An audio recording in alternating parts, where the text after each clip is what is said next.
Olá, alunos, tudo bem? Eu sou a professora Verena, dou aula de Ciências e de Biologia, e a aula de hoje é sobre os ácidos nucleicos, que é um conteúdo do terceiro bimestre para vocês aí do segundo ano do ensino médio. Então fiquem bem atentos, pega o caderninho para fazer anotações, pega caneta, lápis, borracha e sejam bem-vindos a essa videoaula sobre os ácidos nucleicos. Primeira coisa, o que é um ácido nucleico? Bom, os ácidos nucleicos são compostos orgânicos. Lá na química, os compostos eles são divididos em compostos orgânicos ou inorgânicos. Os compostos inorgânicos são aqueles que não têm carbono na sua composição, como a água e os sais minerais. E os compostos orgânicos, aqueles que têm carbono na sua composição, são, por exemplo, os ácidos nucleicos, as vitaminas, as proteínas, os carboidratos e os lipídios. Então, ácidos nucleicos são moléculas orgânicas que têm aí na sua formação o carbono e tem também hidrogênio, oxigênio, nitrogênio e fósforo. E eles são polinucleotídeos, eles são polímeros de nucleotídeos. O que significa isso? Significa que ácidos nucleicos são moléculas grandes formadas por unidades menores, formadas por monômeros. E esses monômeros são os nucleotídeos. E por que desse nome, ácido nucleico? Ácido porque eles têm caráter ácido, eles têm natureza ácida. E nucleico porque eles foram descobertos ali no núcleo das células. Hoje a gente sabe que tem ácido nucleico também fora do núcleo da célula. Mas como eles foram descobertos primeiramente ali dentro do núcleo das células, eles foram chamados de ácidos nucleicos. E são dois tipos, o ácido desoxirribonucleico, que é o DNA, e o ácido ribonucleico, que é o RNA. Nessa aula, eu vou falar mais sobre o DNA. E na próxima aula, eu vou focar no RNA, no ácido ribonucleico. Tá, e para que eles servem? O que esses ácidos nucleicos fazem? O DNA, ele contém a informação genética, quer dizer, ele contém a informação que está relacionada aí com as características dos indivíduos. E o RNA está relacionado com a síntese de proteínas. Eu vou mostrar para vocês agora essas informações mais organizadas aí no slide. Olhem só, aqui tem um resuminho do que eu acabei de explicar para vocês, tá? Caso vocês queiram printar a tela ou copiar. Então, os tipos de ácidos nucleicos são o DNA e o RNA. DNA, que é o ácido desoxirribonucleico, e RNA, que é a sigla para o ácido ribonucleico. Eles são moléculas orgânicas de natureza ácida, com funções de controlar a síntese proteica. Para quem não sabe, síntese é produção. Então, eles controlam a produção de proteínas. E também tem função de armazenar e transmitir a informação genética. Lembrando que aqui está a função geralzona, tá, pessoal? Depois vocês vão entender aí a função de cada um desses ácidos nucleicos.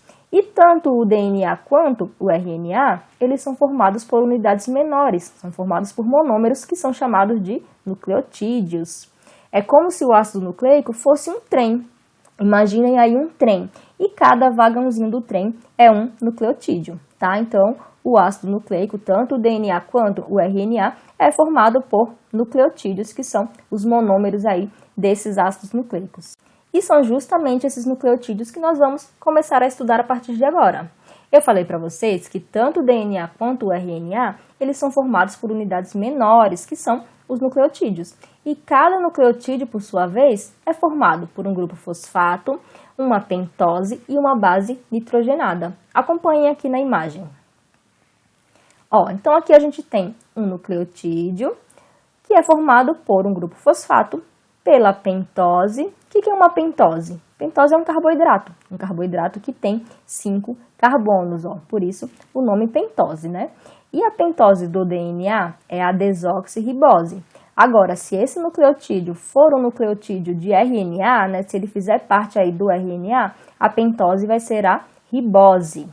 E aí a gente tem também as bases nitrogenadas, que podem ser de dois tipos, as purinas e as pirimidinas. As bases purinas são a adenina e a guanina, e as bases pirimidinas são a timina, a citosina e a uracila.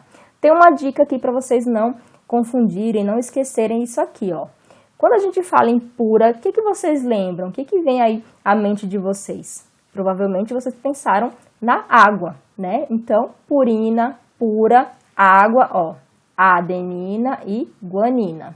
Daí é só vocês lembrarem da água para não esquecerem que a adenina e a guanina são bases nitrogenadas purinas. E as pirimidinas, né, são as outras, a timina, a citosina e a uracila. Agora tem outra coisa que vocês também precisam saber aqui. O DNA, ele vai ter essas bases aqui, a adenina, a guanina, a timina e a citosina. O DNA não vai ter a base nitrogenada uracila. E o RNA não tem timina. Ele vai ter o quê? Adenina, guanina, citosina e no lugar da timina ele vai ter a uracila. Em uma visão mais ampla, aqui a gente tem um nucleotídeo. Aqui tem o grupo fosfato, aqui tem a pentose e aqui tem a base nitrogenada. Cada nucleotídeo vai ter essas estruturas. Vai ter fosfato, vai ter pentose e vai ter base nitrogenada. Se for um DNA, a pentose vai ser a desoxirribose. E se for um RNA, a pentose vai ser a ribose. Agora eu quero que vocês notem esse carbono aqui, Vejam que o grupo fosfato, ele está ligado a esse carbono, que é o carbono 5'. E aqui a gente tem uma hidroxila, esse OH aqui, e a hidroxila está ligada também a um carbono, que é o carbono 3'. Eu quero que vocês lembrem dessa informação, porque daqui a pouquinho eu vou falar sobre isso aí de 5' e de 3'. Essa tabela mostra as principais diferenças entre o DNA e o RNA. Quanto à estrutura, o DNA ele é de fita dupla e o RNA é de fita simples. Deixa eu mostrar aqui para vocês e depois a gente volta nesse slide da tabela. Esse daqui é o DNA e esse é o RNA. Então, o DNA ele tem fita dupla, essas fitas elas se enrolam e formam uma dupla hélice. E o RNA ele é de fita simples. Vamos voltar lá para a tabela. Quanto à pentose, a pentose do DNA é a desoxirribose, a pentose do RNA é a ribose. E as bases nitrogenadas, as bases purinas do DNA são a adenina e a guanina, do RNA também. Até aí não tem diferença, né? Mas as bases pirimidinas, o DNA vai ter a timina e a citosina e o RNA não tem timina. O RNA vai ter a uracila e a citosina. E quanto à função, a função do DNA é armazenar e transmitir a informação genética. E o RNA ele está mais relacionado lá com a síntese de proteínas, né? Com a síntese proteica e também a formação dos ribossomos. E agora chegou a hora de falar sobre o ácido desoxirribonucleico, o famoso DNA. O DNA é o material genético dos seres vivos. Ele é encontrado no núcleo das células eucarióticas, nas mitocôndrias, nos cloroplastos e também nos seres procariontes, como as bactérias. E como vocês viram lá naquela imagem, o DNA ele é formado por duas fitas de nucleotídeos que são unidas por pontes de hidrogênio. E como será que essa estrutura do DNA foi descoberta, né? Como que descobriram que o DNA era essa dupla hélice? Eu vou contar uma historinha para vocês sobre isso. Lá na década de 1950, a britânica Rosalind Franklin trabalhava com técnicas de raio-x no laboratório de Maurice Wilkins. E aí ela começou a estudar o DNA usando essas técnicas de raio-x. Ela usou uma técnica chamada de difração de raio-x e com essa técnica ela conseguiu tirar uma foto da estrutura do DNA. E aí ela mostrou para o Maurice Wilkins, que era o chefe lá do laboratório em que ela trabalhava. Beleza. Paralelamente a esse trabalho da Rosalind Franklin, outros pesquisadores eles estavam tentando descobrir a estrutura física do DNA. Dentre esses pesquisadores estavam James Watson e Francis Crick. E aí o que o Maurice fez? Ele pegou lá a foto da Rosalind Franklin, a foto que ela tirou da estrutura do DNA, e mostrou para esses dois pesquisadores, mostrou para Watson e Crick. E aí, a partir dessa foto, eles conseguiram descrever a estrutura física do DNA. Eles descreveram que o DNA era formado por duas fitas de nucleotídeos que se enrolavam, faziam uma espiral, formando uma dupla hélice. E aí, por esse trabalho, esses três cientistas ganharam o Prêmio Nobel lá em 1963. E a Rosalind Franklin, ela nem foi citada no trabalho. Ela que descobriu lá, ela que fotografou, não foi citada no trabalho, morreu no anonimato. E só recentemente é que ela foi, né, que os créditos foram dados a ela. Lá na década de 50, né, as mulheres elas não eram muito valorizadas na ciência, então a Rosalind Franklin acabou morrendo no anonimato. Vamos conhecer um pouco mais sobre o DNA. É esse carinha quem controla o metabolismo celular, ou seja, é ele quem tem a informação para controlar todas as atividades da célula, é ele quem tem informação para a construção de um ser vivo. E ele é encontrado lá no núcleo das células, nas mitocôndrias e nos cloroplastos, isso nas células eucarióticas. Lembrando que as células eucarióticas são aquelas que têm carioteca, que tem a membrana que individualiza o núcleo. Quem que tem esse tipo de célula? Os animais, as plantas, os fungos, os protozoários. Já os seres procariontes, eles não têm carioteca. Eles não têm essa membrana individualizando o núcleo, mas eles têm DNA. Só que nesse caso, né, o DNA ele não fica lá dentro de um núcleo, ele fica misturado lá ao conteúdo do citoplasma. Formato de dupla hélice, né, vocês já sabem que o DNA é formado por duas fitas de nucleotídeos unidas por pontes de hidrogênio, só que essa união não é feita de uma maneira aleatória. Lembram lá das bases nitrogenadas? Ó, o DNA ele vai ter essas bases aqui, adenina, timina, citosina e guanina. Sendo que no DNA, a adenina sempre vai se ligar à timina e vice-versa. Timina também sempre vai se ligar à adenina.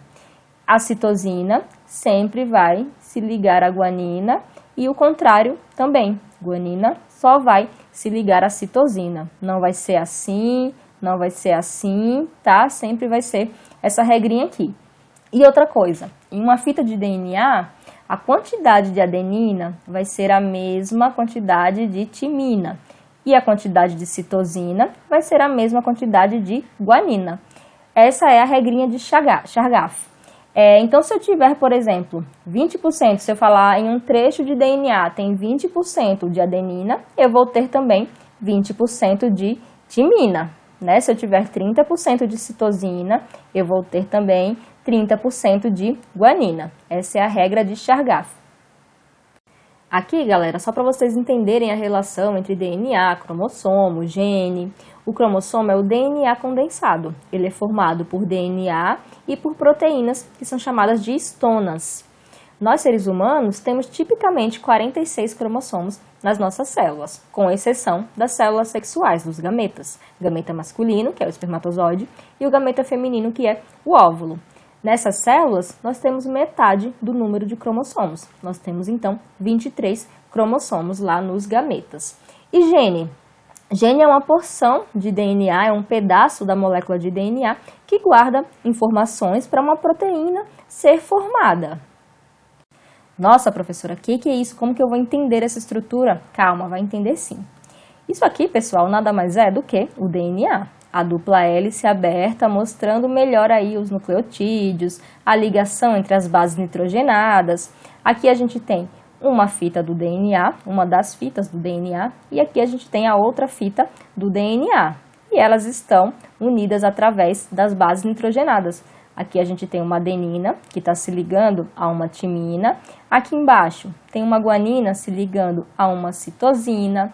Aqui, citosina se ligando à guanina e timina se ligando com a adenina. E aqui a gente tem os nucleotídeos, ó. Lembram lá que o nucleotídeo ele é formado por um grupo fosfato, uma pentose e base nitrogenada. Aqui, ó, fosfato, pentose, base nitrogenada, a gente tem outro nucleotídeo, fosfato, pentose, base nitrogenada e por aí vai. Do outro lado a mesma coisa, ó. A base nitrogenada, a pentose e o grupo fosfato. Beleza. Aí eu quero que vocês notem que os nucleotídeos, eles também estão se unindo aí uns aos outros. E como que isso acontece? Aí vocês têm que lembrar lá daquela informação de carbono 3', carbono 5', que eu falei para vocês lá no início da aula. Porque, ó, esse nucleotídeo tá ligado aqui ao outro nucleotídeo, ó, estão vendo aqui o fosfato. O que que acontece? A hidroxila, que está ligada aqui ao carbono 3', ela vai se ligar ao grupo fosfato, que por sua vez está ligado ao carbono 5' aqui desse outro nucleotídeo, dessa outra pentose aqui. E essa ligação a gente chama de ligação fosfodiéster. Agora eu quero que vocês olhem uma outra coisa aqui. O que significa essa extremidade 5' Ó, esse nucleotídeo, ele está com o grupo fosfato livre, né? O grupo fosfato ele não está ligado aqui a um outro nucleotídeo. E o fosfato, lembrem que ele vai estar ligado ao carbono 5'. Então, essa extremidade a gente chama de extremidade 5'. Agora, aqui embaixo é o contrário, ó. Quem está livre aqui não é o grupo fosfato. Quem está livre é a hidroxila que é ligada ao carbono 3'. Então, essa extremidade aqui é a extremidade 3'. Essa outra fita aqui é contrária, ó. Estão vendo? Aqui a hidroxila está livre, aqui é o extremo 3' e aqui é a extremidade 5', porque é o fosfato que está livre aqui nessa extremidade. Então, vocês notaram, né, que essas fitas, elas são contrárias. Esse sentido é contrário aí nas fitas. Elas são fitas antiparalelas, justamente por ser uma o contrário da outra. E o DNA, pessoal, ele tem a capacidade de se duplicar, ou seja, de criar cópias de si mesmo. É assim que os seres vivos conseguem passar o seu DNA para os seus filhos. Quando uma célula se divide, o DNA se duplica. E essas novas cópias, essas cópias idênticas, vão ser passadas para as células filhas. É assim que a gente consegue passar a informação genética de geração para geração. E esse processo é chamado de replicação ou duplicação semiconservativa. Por que semiconservativa? Porque as novas moléculas de DNA, as moléculas que forem formadas, elas vão conservar metade da fita original. Elas vão conservar parte lá do DNA original. Vamos ver como é que isso acontece? Olhem só, aqui a gente tem o DNA, ele está lá unido, as duas fitas de nucleotídeos estão unidas pelas bases nitrogenadas que formam as pontes de hidrogênio, só que essa ligação entre as bases nitrogenadas vai ser quebrada. Ó, aqui mais detalhado. Aqui a gente tem as bases lá, a adenina ligada à timina, a citosina ligada à guanina, né, e vice-versa. E essa ligação vai ser quebrada. E aí, as duas fitas vão se separar. E cada fita, ó, vai servir como molde para a formação de uma nova molécula. É por isso que a replicação ela é semiconservativa. Estão vendo aqui mais escuro, ó? Então, é semiconservativa porque as moléculas novas, cópias, vão conservar metade lá do DNA original, metade da molécula que deu origem a elas, tá? Por isso que é um processo chamado de semiconservativo. E como que essa fita nova vai se encaixar? A partir daquela sequência lá, adenina sempre se ligando à timina e guanina sempre se ligando à citosina e vice-versa. Não é assim tão simples, eu vou mostrar para vocês como que acontece esse processo mais detalhado. Agora eu preciso que vocês prestem muita atenção nesse processo. Vamos lá devagarzinho. Ó, aqui a gente tem o DNA original. Aqui em vermelho está o DNA original. E essas fitas que estão em rosa são as novas fitas, são as fitas que serão construídas. E o que acontece primeiro aqui? Primeiro, a ligação lá entre as bases nitrogenadas vai ser desfeita. E quem faz isso é uma enzima chamada de DNA helicase. A DNA helicase vai romper a ligação entre as bases nitrogenadas e vai abrir a fita de DNA, vai abrir a molécula de DNA. Essas fitas que foram abertas, elas vão servir como molde. Elas vão ser o molde lá para a formação das novas fitas. E a construção da nova fita, ela vai sempre da extremidade 5' para a extremidade 3'.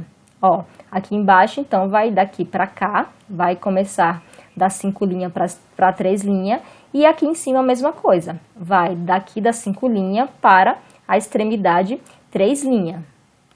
Mas para esse processo começar, é preciso que uma molécula se encaixe aqui para indicar o início da replicação, para sinalizar que é aqui que está começando a duplicação do DNA.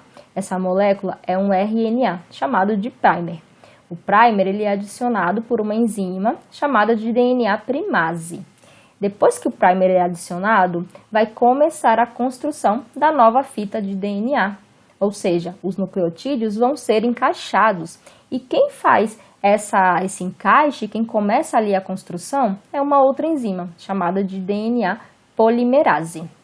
Aí, Depois que a nova fita ela é construída, uma outra enzima, que é a DNA ligase, vai fazer essa ligação. Ela vai unir as duas fitas através das bases nitrogenadas, sempre respeitando aquela ordem que vocês não podem esquecer, de que a adenina sempre vai se ligar com a timina, e a timina sempre vai se ligar com a adenina, a guanina sempre vai se ligar com a citosina e vice-versa. E um detalhe, pessoal, é que essa fita de baixo aqui nesse caso, ó, ela é construída de maneira contínua, ela é a fita mestre. E essa fita nova aqui de cima, ela vai ser construída por fragmentos. E esses fragmentos são chamados de fragmentos de Okazaki. Bom, depois que as fitas estão prontas, os primers eles vão ser retirados. Por quê? Porque eles são fragmentos de RNA. E a gente está construindo um DNA. Então, a DNA polimerase 1, ela vai retirar esses primers e no lugar deles vão ser colocados os nucleotídeos de DNA. E é isso, segundo ano. Essa foi a videoaula de hoje. Eu espero que vocês tenham aprendido, que vocês tenham gostado. Então, bons estudos e até a próxima videoaula.